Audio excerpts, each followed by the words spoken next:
joining us today at the Future 4200 Good Life Gang 420 meetup here in Long Beach, California. I am with my esteemed colleagues and Boris. We're super excited about this conversation. And we are going to be talking about manufacturing equipment, which is a huge conversation near and dear to my heart. And what I want to do first is start at my right, start with Zev, grab a mic, and let's go down the panel. Introduce yourself and, give me 20 seconds about what you do in the space, and then let's kick off the conversation. Hi, I'm Zev, the manufacturer of the X-Spiral line of equipment. We use membrane-based separations to create energy savings in the manufacturing field, recovering solvent with 5% the energy usage of falling films and other traditional technologies, as well as reducing the need for chilling with inline purification membranes that can remove wax and lipids. It's awesome. Pass on. Yeah, Alex. It's on. Is that on? Mm-hmm. Hey guys, I'm Alex, C1D1 Labs. We're obviously most known for our C1D1 extraction rooms. We also do large-scale industrial, architectural, and engineering planning in addition to engineer peer reviews, and also manufacturing and fabrication of stainless steel equipment here in Carson City, Nevada, and as well as supplying equipment all over the world. Yeah, thank you. Noah. Hi, I'm Noah Cook. I'm with Ethos Manufacturing. I'm the head of R&D, and we offer ethanol extraction and recovery solutions, mostly large-scale extraction and several membrane solutions for purifying and a lot of what Zev said. So, we'll get into that. It is a lot of what Zev said. and we're constantly innovating and developing new technologies to have the lowest CapEx and OpEx on the market. I love it. Boris can start with that other mic if you want. We can kind of do 3 and 3. Check. Hey, Boris. Hey, I'm Boris. I own Busy Bee. We build closed loop systems for hydrocarbon primarily, and we also do some ethanol extraction and ethanol recovery with falling films, and we work with some of the people here as well. Yeah. And we also are doing some booth prototyping, and we might be talking to you about that soon. And we just generally try to innovate and make quality products with very little emphasis on cost savings. Wow. Okay. Well, we're going to get into that. Gets around. Wow. Okay. Yep. We'll add diamonds if you like. Andrew. Cool. Hey guys, Andrew with Extractor Depot. Extractor Depot is kind of like the Home Depot for extractors. We carry a lot of parts and full systems and try to provide services so you can repair everything that you guys use in the lab. So just a full suite of products and services. And we also work with a lot of, you guys here and whatnot. So, yeah. Yeah. Dirty. My name's Harrison, mainly known as Dirty Harry. I'm a producer processor. Not only do I purchase a lot of equipment from these gentlemen, but I also co-own a company with Boris here, Accurate Extraction. So I do a much lot more of accessible than your last company, Inaccurate Extraction. It's, Yeah. It didn't work. Yeah. Precision. Whoa. Whoa. No. I think Yeah, that's right. No, because I process a lot, I work a lot with these gentlemen as far as being able to kind of, help co-design a lot of stuff and give a lot of feedback that goes into producing a lot of extraordinary equipment. Keep the microphone, and I want to start with you. Uh-oh. So somebody was talking about a piece of equipment that's super exciting. That's a really long cord. You can pull on it, and you're going to be okay. Somebody was talking about a piece of equipment, and they said, it's $3 million, and it makes like 3 grams an hour, but it fully separates Delta 8 and Delta 9. And I'm like, if you gave me $3 million, I could figure out how to separate Delta 8 and Delta 9 in a minute. And so where are your pinch points with equipment? Is it scalability? Is it accuracy? Like, what do you feel like are some of the places where you wish there was another solution on the market? Well, that's just a really expensive solution to a problem that shouldn't exist if you have the chemistry already figured out. So you're kind of trying to put a bucket underneath a leak, when really you should just fix the leak. Okay. So, that would be my initial opinion on that subject. But Okay, Also, and to be clear, what you're saying is if you're isomerizing Delta 8, we want to go into it with a solid SOP that gives you good results instead of spending a bunch of money to. if you have $3 refine million, on the back end. I will provide you with that SOP. If you could give me $3 for it right now because it's free on the internet, And so I'll split it with know. Ken. That's right. Yeah, I think also too, as far as these like astronomical amounts of money that are being thrown at equipment, I mean, that's, as far as like us who sell equipment, that's exciting. And we can definitely all pretty much here build you something absolutely for $3 million. But I really do want to stress on, most people here, we really want what's best for the customer. And that's why everybody here is still really in business. There have been quite a few people that have come in, built products, tried to charge a lot of money, and they're no longer around because they don't really have that like user in support. And they're really just trying to extract money from the people instead of building something that's more reasonable. And that's why I always like suggest that people grow organically, especially if you're new to the industry. Something that's important is just like, don't throw $3 million at something. Figure out if you can be successful with $1 million first. I'd love to, if you pass the microphone to Andrew, this is the third panel, and it's the third panel where someone has said, instead of taking on huge investment and starting out with a $2 million lab, start with things that you can buy in Extractor Depot and work your way up and pay for your lab as you go. Andrew, Exactly. that's how you've been servicing. I mean, Right. That's how you've been servicing your customers. Tell me about what that model looks like. Well, it all started because I was an extractor myself, and when I started, it was impossible to find anything locally. You couldn't even buy dry ice really easily at that time, and so there wasn't a infrastructure built for extractors to actually do what they needed to do. And so I think that was a big part of what the industry was missing. Was kind of like other industries, you can go out and buy welding supplies and things like that anywhere in the country and find it at least within 30 minutes to an hour. But right now, that's not an issue for extractors because there's a lot of businesses that have popped up servicing that industry. So I think that's a big part of it. And this industry started very in an infant stage, and not everyone had $100,000 to buy a big piece of equipment. They had to start with a tube in the backyard, and that's how everyone got going. And it's sad to say, but I mean, everyone did that at the beginning, and so or buckets with alcohol, whatever you had to do. And so it's things like that I think that started this industry. But as this industry evolves and more money comes into the industry, I think that scale that increases at an exponential rate. We're seeing it every day.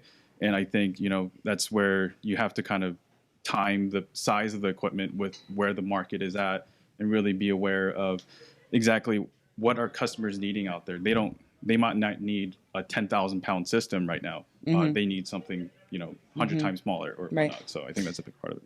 Boris, you unapologetically do not try to save your customers money. Well, that's not true. I just am focused entirely on quality with a capital Q. So we're looking for ballers, not petty people. So, I mean, a system Is there a point at which there's diminishing returns? Is there a point at which, like, I could take, and I want to say that, I started transitioning into cannabis in like 2009, 2010, and I had a list of the extractors I knew of, and you are one of the 2 on my list of maybe 5, because this is pre-ETS, whatever. Oh, I came after ETS.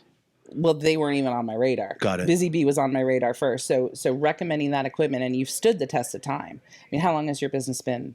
2015 is when we started. Since 2015. I mean, the R&D, I learned how to extract hash oil in 2013 on an ETS, the 1300. Yeah. And Busy Bee was born from the quest to improve the quality of the tools I had ETS to was make not work with. addressing dejanglification. Ooh, do you know about dejanglification? How about double dejanglification? I follow that hashtag for us. Are you serious? I'm a fan. Wow. I know you're fluffing me up right now. But wait, hold on. Back to this topic, though, about starting small and growing. Yes. Even though we make only the highest quality equipment, we tried to use the best parts. That's why we kind of moved this whole industry over to swage lock from simple tri-clamp Will you please stuff. preach? Yes. Yeah, because swage lock is unnecessary at these pressures. It's really just about bling and about ergonomics and usability. And it's kind of a fetish object, the extractor is. I mean, it's shiny and steel and made from tubes and shit. And If you want to see a fetish object, you need to see his new sight glass. Because Alex, I already did see it. Actually, it's beautiful. I like that. It's a half-inch swage lock compression. I love it. It's from Dabs. I love it. Yeah. But we actually are all about starting small and scaling up. I mean, that's literally how we started. And so we sell a small system, an extra small system that's 15 grand. And then my motto is don't spend all your principal, reinvest your profits, scale up over time. Alex, grab a mic here and speak to this. The companies that you're doing business with, for the most part, are funded, in my experience in your business, which I have like a tiny little bit, answered your phones for a year. But the companies that you're working with are typically well-funded, and they're going into a new market. We're in Michigan, Oklahoma, whatever. They're going into a new market, and they're going in hard with a full lab. Speak to the difference in servicing that business effectively than one that's like growing over time. Like, these people want to walk in on day one and open the door and a full lab suite is there. And that's what you're trying to provide. Tell me about the challenges. The biggest thing is they're looking for A to Z. Yeah. They're looking for architectural engineering, fire protection, someone who's experienced dealing with red tape, someone who's experienced dealing with municipalities, and someone who's friendly and knowledgeable with all of these guys, right? Because realistically, every client has either wants, demand, or currently has a piece of equipment from someone who's sitting at this table. And there's also new equipment emerging, which they want us to have our hands on. Right.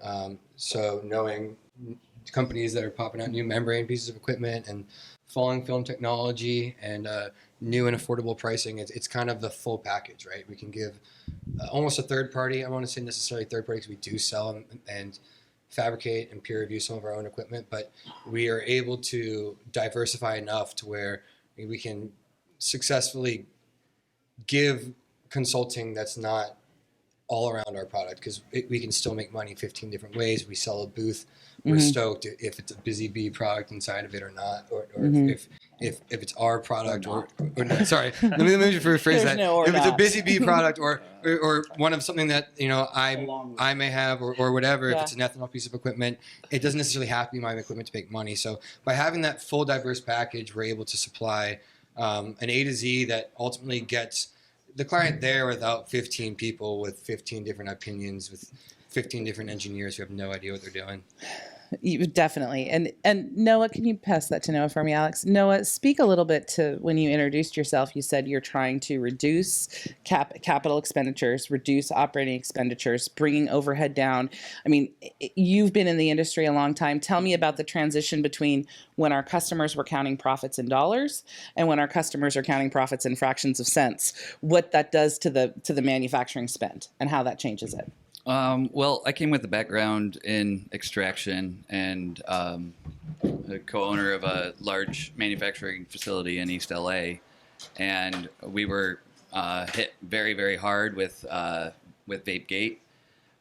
We saw the price. Well, and thankfully, COVID plummet. took care of that. Hallelujah. Not in time. but so we had designed our system built around the idea that pens were going to be one of the more marketable products.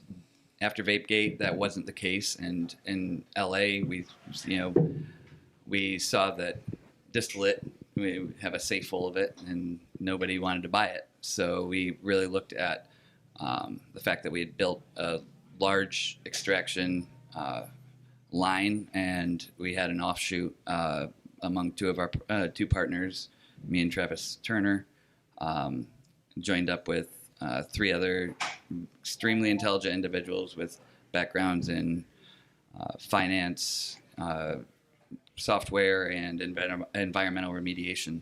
And we really decided that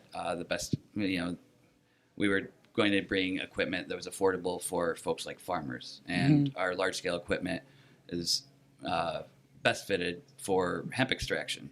And over time, we started to see that the money there is even limited. So we started bringing in smaller extraction and scalable solutions to where we want to provide an affordable product and also have that product run for a long period of time with efficient protocols built around it. Sure. Harrison. Yeah, I think speaking to kind of organic growth, each one of these gentlemen on here have a product that's and Boris. Yeah. Okay. And Boris, specifically Boris, this will be one of his favorite words. He's going to freak out. He doesn't have a microphone in his hand when I say it. Is that most of these things are the things that they've built they're modular, like they can be added on to. If you take the side of one of his racks, you can bolt on an entire another rack. So as far as like growing organically, you can start off with a system that you can easily expand on with a lot of the different products that they have. Like your membrane system that you have, right? Like you can add more. You can almost stack one on top of it. We've gone anywhere from 50 gallons per hour to 600 gallons per hour. Right. And that's all pretty much like it can be built modularly with just more membranes added on. Yeah. Like your columns, how many columns can you run in a row? There is no limit. Right, there is no limit. And scalability, well, there is Right. a limit. There is a limit, and Alex will tell you about it. It has to do with your fire marshal. I mean, you're limited to Right. You're limited to this artificial regulatory scheme, But MAQs. which is right. MAQs. Yes, But we can yes. get 4 control areas per. But you hear me. can work around it. Yes. The limit is not in the equipment. The limit is in you got to grab a mic. So well, yeah. One thing though that I just want to finish on though too, because that brings in the next real question is that you have to have an honest conversation with your manufacturer, and if your manufacturer isn't asking you these questions, these are the ones that you should ask them, because how much electricity can you tap into? How much space do you have? What is your desired output? How many 3-phase drops? Right, do you want to run a Midex Cryodex 60? If you don't have 3-phase 480, good fucking luck. Excuse my language. These are the things that you need to communicate with them, because one of the nightmares that each one of us have all had is we've shown up to install something that you've purchased and you don't have the back end figured out, and you know whose fault that is? That's on me. As the salesperson, that's on me. Go, but Boris, respond to that. Well, I just wanted to respond to the MAQ issue. Yeah. Because you're right. Ultimately, the limit is what your fire marshals will allow you in the booth. And there's this thing called NFPA, which is like universal. And we're basically all limited to 150 pounds or 300 pounds in a booth, depending on whether we have sprinklers or not. So, you can multiply that by 4 in a building if you have 1 or 2 hour burn rated walls and stuff. But hold on one sec. So let's say 300 is the number.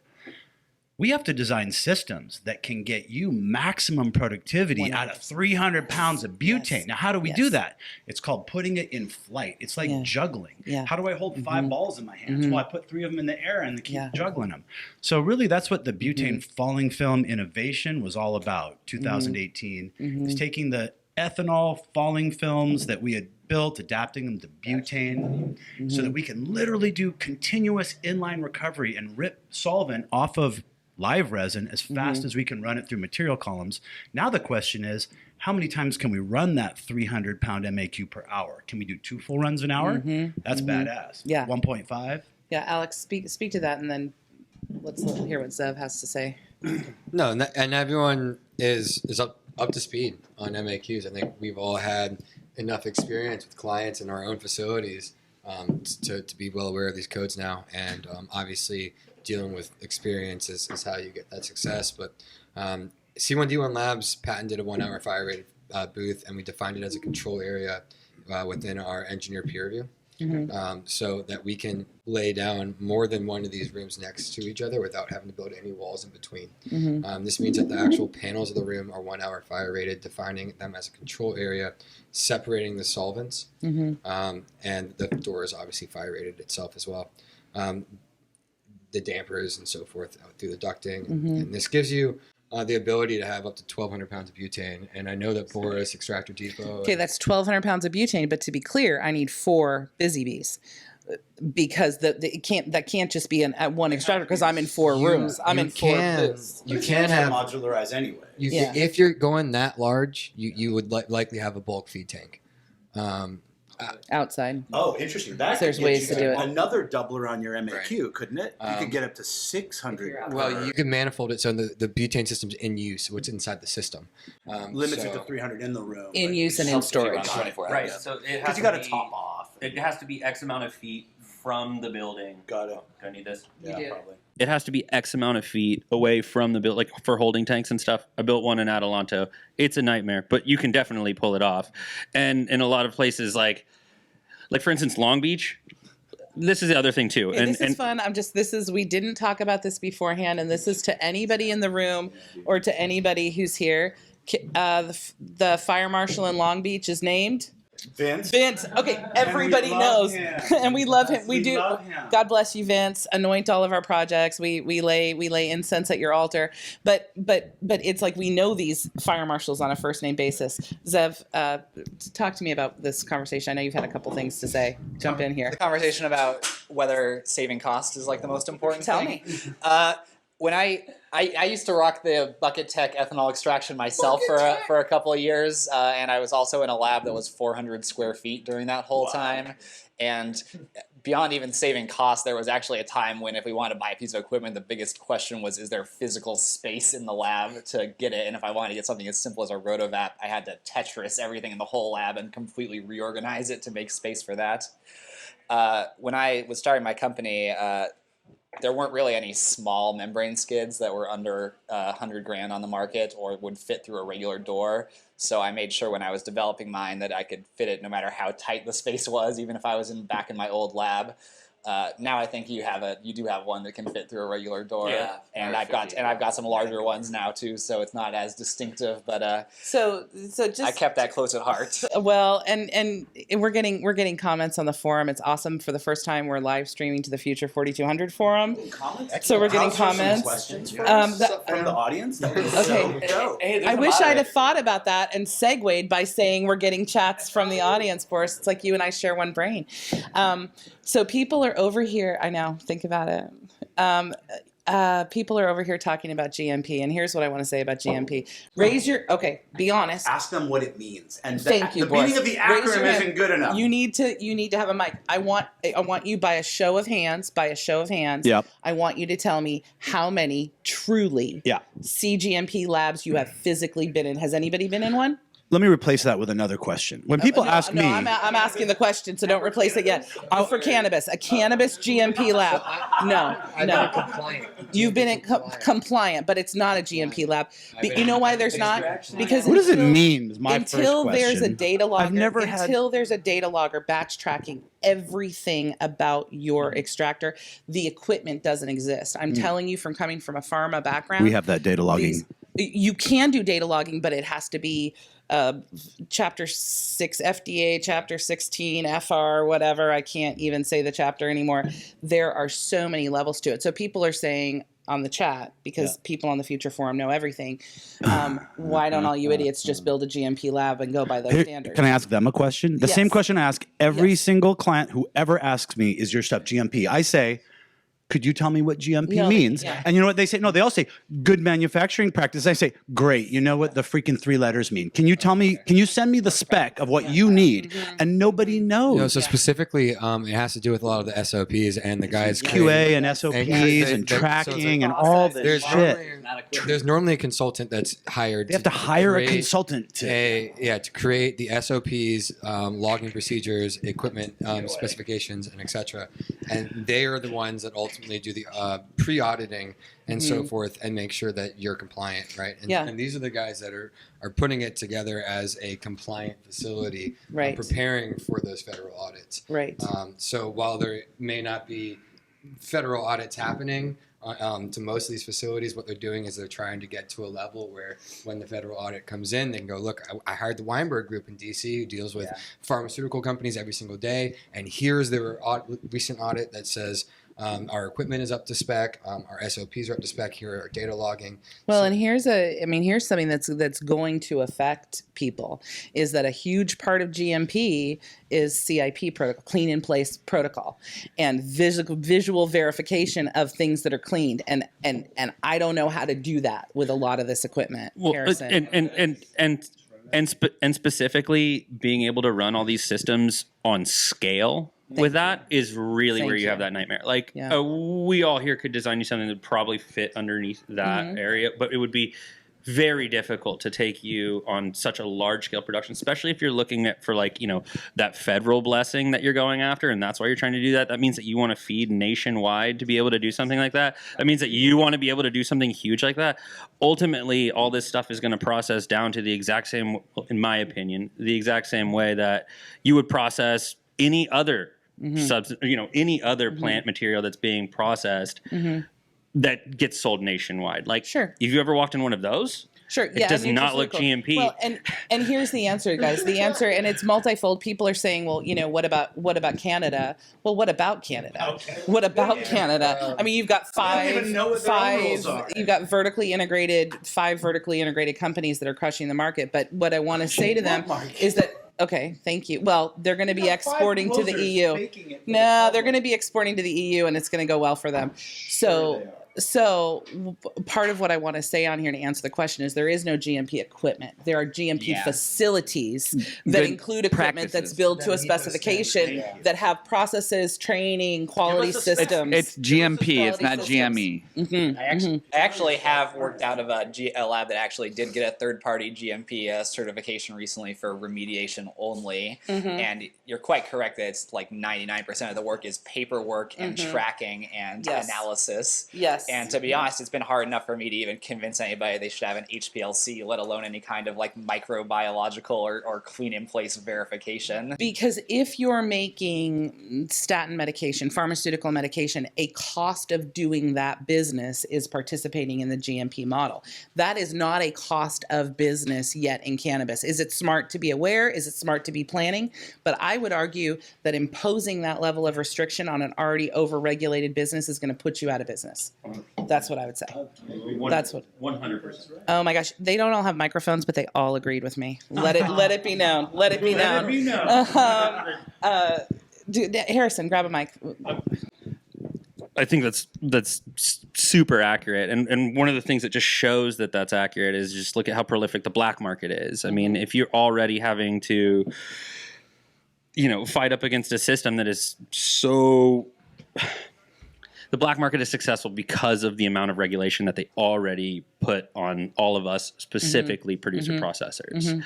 And because of that, you can make more money doing it illegally. Absolutely. And if you make it where everything has to be GMP, you're just going to be fueling the black market. You'll never be able to actually even extract anything from taxes from people who are doing it legally. Right. You just won't. It just won't be produced there. It'll stay black market. Yeah. Noah. Amen. And- Finished it up very nicely. Yeah. One thing that I think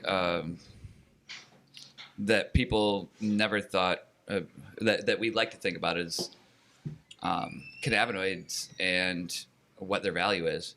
And do you mean like metaphysically or like in my heart or by money? By liter. We're measuring by liter. Exactly. Yes. Okay. And a lot of folks are seeing right now that it's more affordable to run conversions on a clean CBD isolate over trying to grow THC without having any pesticide drift. And what I think is the market's actually going to start turning back around to these isolated products. And then reformulations. And reformulations. And I'll tell you what, in the pharmaceutical industry, in nutraceutical is a little bit different. It's regulated differently, but in the pharmaceutical industry, it is constituent isolated products reformulated into, like if we're going medical model, you take it apart and put it back together. And I think right now, I think like in the cannabinoid space, one of the, besides the folks that are remediating the THC from their hemp at pretty large scales with huge upfront costs, there's folks like Murphy Murray that are doing amazing Murphy is my girl. and actually being able to do some formulations. I mean, they're not isolated molecules, but that they're stretching out to get some really interesting fractions for reformulation, and if we can start scaling that to isolation of at least terpene profiles and reintroduce them to the proven products and that the white papers say work, then we can actually hold off the money of this pharmaceutical industry. But I think we have to innovate. We do. We have to continue. And I want to actually have a question for you, Noah. What do you think is the value in the future of organic, or terpenes being produced versus the THC that comes off of a plant? I think it's a stoner in me that says that vapable products are pretty much going to be a bit of the future. I think the lungs are a great delivery mechanism, and they work fast. They don't gum up your nostrils, and I really think terpenes. I mean, we see really unique. Do you mean the profiles value, are actually Harrison? more Do you mean the expensive. value for terpenes on the market? Right. It I mean, like from a for instance, I can take CBD and I can turn it into THCA. I can turn it into THC delta 9. Yeah, 100%. I mean, if you start with CBDA, but as far as that being produced, it's pretty much just the cost of CBD, right? Which can be extracted in large. Yes. But the terpenes themselves are, and that's what that's something that we're actually developing a method for isolation of cannabinoids without the use of distillation. We've been using membranes to reduce the volume of your solution and reduce a lot of ethanol, but you can also use it for purification of your crude oil, and pulls out a lot of your polysaccharides, cellulose, fibers, and it makes a great product to go through a wiper. But I think that's really limiting its ability. And we found that ethanol is cheap, and if ethanol mixes with water pretty easily, and we've got awesome systems out there with columns that are ready to have light hydrocarbons pushed through them. I think that if with a room temperature ethanol extraction, we can get to a point where the extract has not been overly heated, it's been water washed, but doesn't have any excess hydrocarbons in it, and we can introduce it into one of these systems. You aren't going to be packing those columns with biomass anymore. It's going to be packed with silica. Wow. And we've developed a method for liquid to liquid that I'm going to start talking to a few of these folks for some crude samples that I want them to run. And I don't have the ability to run the light hydrocarbons. We're doing some of the heavier ones. We're at heptane now, but getting really good results. And I'm hoping we can pass some of this crude off to these janglers. And holla at your boy. Yeah. I got you. Harrison, would you pass Andrew the mic for me? Andrew, your business, Extractor Depot, really covers, a wide range of sizes. Yeah. Like your customers are a guy in a garage to type $7 million concern in a nice sparkling lab. Right. Tell me how you manage to supply things to an industry that is so varied on scale. Right. I think, it's interesting because when the hemp market started up, we were like, oh, do we need to chase after this huge, large-scale equipment side of the business? And, it kind of threw us off our balance. And that was something that, we, just like Boris said, we were thinking, do we need to, chase after that market as well? And, we're strategically, from a business standpoint, we couldn't do both. We couldn't take care of our current customers and also bring in all these, large scale equipment and, survive, because the capital expenditure just holding that inventory is just, way too high. And so I got you, by the way. Yeah, we're holding that inventory for you, and you want to help sell it. Right. Shit. So, and that's the thing is, I think that's the main thing, with, trying to focus in on a specific area of the market, knowing what your customers are at in terms of scale, and knowing the market well enough on a consumer standpoint, knowing what kind of products they're looking for as well, and whatnot. So I think that's the biggest thing, is knowing the market in terms of what kind of products are being purchased, and then also what kind of scale of products are being sold. Because, you can sell a customer a large system, but if they can't sell all the products they're making because of the market conditions, then they're not going to come back and buy supplies over and over. They're going to go on break or whatever. Alex, So. can I ask you a question, and then I have one for you too? I want Alex to address this. Alex, your company is named C1D1 Labs, which is a box, but you probably have 100 SKUs on your website. People don't just want to buy the box from you; they want assistance with all of the parts that go inside there and how to make this process work. When you're trying to, obviously you can't make all that yourself. You partner with Across and other manufacturers. Talk about trying to be that, being everything to everybody. It's vertical hard. integration. I mean, realistically, we're trying to do the same thing that every other business in any other industry in any other market's trying to do. We're trying to minimize costs, minimize timelines, minimize communication. We're trying to minimize communication within other people, 8 different parties, right? Maximize the efficiency of communication, excuse me. And really deliver a full product. Realistically, when someone tries to buy a C1D1 room, they don't have an engineer ordering it, and they need to have one because realistically the equipment that goes inside of it connects to the room, and then the room connects to the building, and the building is then reviewed by the department. It's one big integration, and being able to be that deliverable is what, Air Cannabis or, some of the big massive corporations that we work with and publicly traded companies in Canada, that's what they're looking for.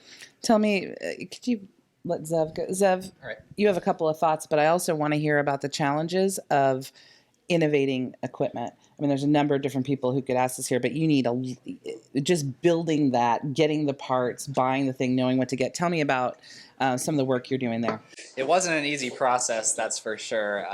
And for a long time, I was hampered by not actually having a suitable space to do R&D in, and was restricted to, loaning out temporary spaces in people's facilities to actually validate new membranes.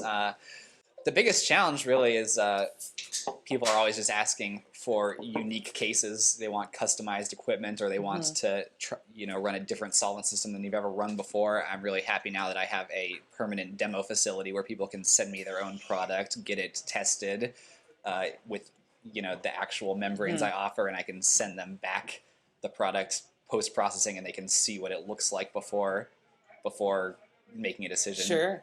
People were very skeptical, but it's nice now that I think I've come up with a good solution here with a facility that's well suited for demoing, has in-house analytics, and can run just about any solvent system, at least on the small scale, for research purposes. I have a lot. Do you have anybody have any passionate feelings about limonene? Because the chat has, Noah does. Noah has. Could you pass that to Noah? Noah, the chat has some passionate feelings about limonene, and let's hear about that. Yeah, actually, I'm sure those folks out there are thinking about the pioneer of limonene extractions, and that was Horatio Delbert. Don't remember his Sabian, I believe, is his real name, and he passed away in a pretty unfortunate accident. Oh shoot. Yeah, he was he was a cowboy that was pushing, he was using CO2 to take terpenes, and also liquid CO2, subcritical, and he would pull great terpene profiles, and then he would use limonene, and then he could crash it out, and crash THCA out and reformulate the really unique profiles with straight THCA, and like he didn't deal with Delta 9. It was all crystallized out of CO2. It was just a really unique product. And when I moved to LA, I actually had quite an endeavor in limonene, because I saw that they weren't going to be doing any Type 7 licenses, and I wasn't going to use light hydrocarbons that I was used to. So I had a bunch of big bags of old, like 2-3-year-old keef.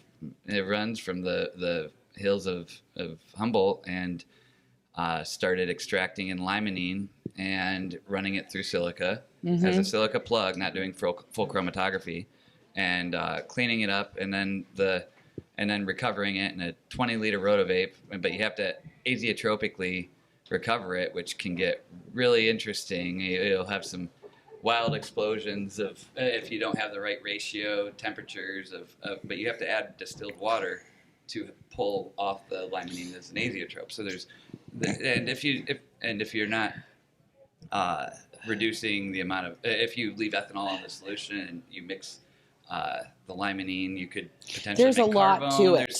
There's a lot to it. I could go for a long time. So wait, is But this when it tastes like licorice? Yes. Is this when it tastes Like it's super like licorice. It's a very peculiar smell. But it doesn't taste like it. It smells like it. Does it taste like it as well? Oh yeah.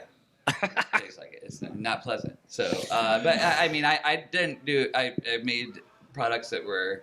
It was in the early days of my short path, and they were actually the refined limonene extracts were better than the distillate that I was making at the time, and they were easier for formulating into cartridges. And learned a lot, and over hours and hours of conversation with Horatio, he's did a lot of experimentation that nobody's going to know about, and hopefully. Well, people do. People do. We got Chiba Chiefs is here. Will is here. I'd like to potentially start a thread on the forum and start to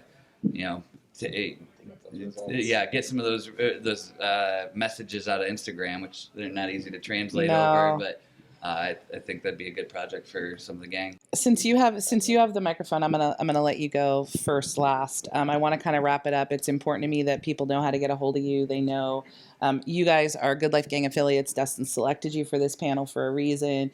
You have the confidence of this community, for whatever that's worth, as people who take good care of their customers, do the right thing, have a quality business, and you all have that reputation. And I just want to honor you for that, for having, these are businesses that have been in business a while, and you guys have a good reputation. People need to know how to get in touch with you, and make that clear for me. Okay, you can get in touch with us at ethosmanufacturing.com or on Instagram, ethosmfg. You're doing a road show. Ethos is doing a road show right now, once a month. You're all over the country. It's slowed down a little bit with some logistical issues, but we, go to Ethos Manufacturing and go to tour. It's easy to register, easy to see the schedule, right? Yes, and listen to these guys too. I bought something from almost all of them, so they're definitely some good coworkers. Maybe we'll do this side of the table if you give that to Zev and Alex there. If you want to get in touch with me, I'm at molecularforcesllc.com. The contact info there gets to me directly, and also at my Instagram of Magister Chemist. You can see my latest work. Magister Chemist? Yeah, that's me. I don't have I'm not going on tour, but I do have a demo facility in Portland, Oregon that I would love anybody who wants to come visit to take a look. And I've got at least 15 different kinds of membranes I can show you for various tasks, and just plug and play. Alex. Hello, everyone. C1D1 Labs. Any chance if you type into Google, you'll find me. C1D1labs.org. You can email me, alex@c1d1labs.org. I did want to drop today our LPG chilling solutions. We have a 5 kilowatt chiller at -80, a 2.5 kilowatt chiller at -80, a 17 kilowatt chiller at 10 degrees. Yep, and we partnered with a publicly traded company. -80, it doesn't matter. -40. The idea is we partner with a publicly traded company based in the U.S. who provides all the chillers to Raytheon, and the idea is we can provide the chillers that won't break down in a year. It won't break down in a year. It has the power to keep up with a lot of what you and a lot of the BHO guys want to do. We spent a lot of time working on this. They're going to be doing a giant PR release with their publicly traded peoples. Great. And we hope to really, give that 1-year warranty service with a huge, massive company supporting it, and give the people a solution that is not as expensive as Heber for the solution that we're looking for. And is a little bit more reliable. Shots fired. I like it. Shots fired. Man. I like it. So follow C1D1 Labs. Follow us. We're going to release it on our Instagram. Nice. It should revolutionize a lot of the problems that a lot of the chilling companies are having now. So if anything, push innovation in the market. You know? Do it. And give a lot of these guys. A lot of these guys want to talk about how much butane you can recover in an hour. Here's your answer. Mm-hmm. What's the answer? How fast? It depends on how much you're chilling, right? How much is it? Tell us. How many kilowatts? So I'll tell you. 3 kilowatts per pound per minute for N-butane and all the hydrocarbons. It's so sad. Here. 3 kilowatts per pound per minute. Yeah, so for all the hydrocarbons, mostly. I mean, it's rounded to one significant figure, but it's roughly 3 kilowatts per pound per minute. Designed with Extra G. I love Extra G. And we have engineers who can determine not exactly, but roughly how much you recover with their setup that you have. It sounds hella electro-passive. Yes. TM, everybody. And we don't say TM anymore. We say hashtag. It is. No, this is trademarked. It's actually It trademarked. is using cooling Oh, to yeah. condense I'll sue people over that shit. LPGs. Okay, Boris, tell us. Electro-passive tell us who you are. TM. Tell us who you are, Boris. Is it my turn? Yes. Okay. darling. Contact me, please, on Instagram at busybee999 or text me. Please don't call. Text first. I'll call you back. Or you can email me, boris@busybee.com, but I don't check my email, so text me instead.